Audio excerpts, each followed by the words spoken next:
আমার অপরাধটা কি? মুক্তিযুদ্ধ করা অপরাধ, আমাদের স্বাধীনতা যুদ্ধে থাকা অপরাধ। আমি একমাত্র ব্যক্তি লাইনম্যাটে বীর প্রতীক, ক্যাপ্টেন আইজুলের বীর প্রতীক। আমি অনলি দ্য ম্যান, স্বাধীনতা যে রাষ্ট্রের 126 খেতাব, তার মধ্যে আমি একজন রাজমেন্টে বেঁচে আছি। এর চেয়ে বড় দুঃখ কিন্তু আমার বাড়ির লোকজন বলছে আপনি এখন পর্যন্ত মাঠে যাননি, তো লজ্জা লাগে আমাকে মাঠে না যাওয়া। আর 26শে মার্চ মহান স্বাধীনতা দিবস।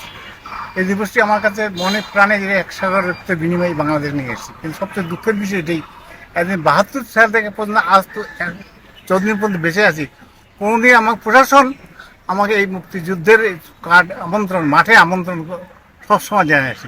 আজকের এই প্রথম জীবনের সবচেয়ে দুঃখ হলো সত্য যে রাজমিয়াটা প্রশাসন এখন পর্যন্ত কোনো কার্ড আমাকে দেয়নি। আমার কাছে অত্যন্ত কষ্ট এবং দুঃখ যে একজন বীর প্রতীক হিসেবে মুক্তিযুদ্ধের একজন ধারক বাহু মুক্তিযোদ্ধা হিসেবে আমাকে কার্ড না দেওয়াটা আমি কোনো সমুচিত মনে করি। মানে এর মধ্যে কোনো কর্মসূচি থাকতে পারে, এটা মুক্তিযুদ্ধকে চেতনাকে সম্মানিত করার জন্য চাইছে, মুক্তিযোদ্ধাকে সম্মান জানানো, এইটাই হলো তার কাছে। প্রশাসন এখনো মুক্তিযোদ্ধা শুধু তাই নয়, এই ব্যাপারে আমি এডিসি জেনারেলকে তোমার একবার টেলিফোন করি, এই যে কোনো আমি আমার কার্ডের কথা কার্ড না আমাকে আমি গান পারবো কিনা, আমার এই কবে প্রোগ্রাম কি আপনার, সে প্রোগ্রাম টেলিফোন ধরে নিয়ে কোনো উত্তর দেয়নি।